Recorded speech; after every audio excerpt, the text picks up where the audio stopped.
Assalomu alaykum hammaga. Ko'rishingiz mumkin. Jumayev Ma'ruf aka 1,5 sm reja L455 ta. Bu yerda misol uchun anaqasini ham ko'rishingiz mumkin. Siqib qo'yganni. Orqa позвоночник kanal почти абсолютно stenoz bo'lib yopilib qo'ygan. Hozir bitta kurslichini tugatdilar. Xudo xolisi Ma'ruf aka qanaqa bo'ldi holatingiz? Davolanib juda yaxshi o'tdi. Alhamdulillah, vrachlarga rahmat, Afzal akaga, xo'jaga. Deganda endi tikka yurolmasdim-da. Ana Xudoga shukr. Ikkala oyog'ingiz dori bo'yadi, to'g'rimi? Ha. Ozroq olib qolgan bo'ladim-da, o'tib ketadi. Mana bitta kurslichinida, ya'ni kelganingizga nisbatan bir 70-80% o'zgarish bormi? Shunday, 70-80%. Katta natija albatta. Rahmat sizlarga. Xohlasa. Ular zab ko'rmasin. Inshaalloh.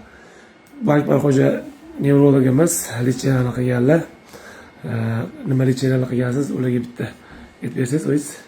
Xo'p, dastlabki kun kelganlarda Ma'rufjon akamizda kuchli og'riq bor edi. Ayniqsa ikkala oyoqda boldir qismigacha bo'lgan joyda kechqurunlari turishga ham, yotishda ham qiynalardilar. Ya'ni ma'lum bir pozitsiyada uxlay olmasdilar.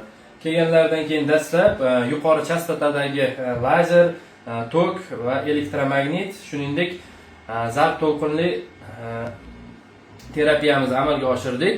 Bundan tashqari Ma'rufjon akamizga mana shu 12 kun ichida 3 marotaba plazma terapiya amalga oshirdik. Mana shu plazma terapiya ham rezorbsiya jarayonlarini tezlashtirib, disk churrasini so'rilishida katta yordam beradi.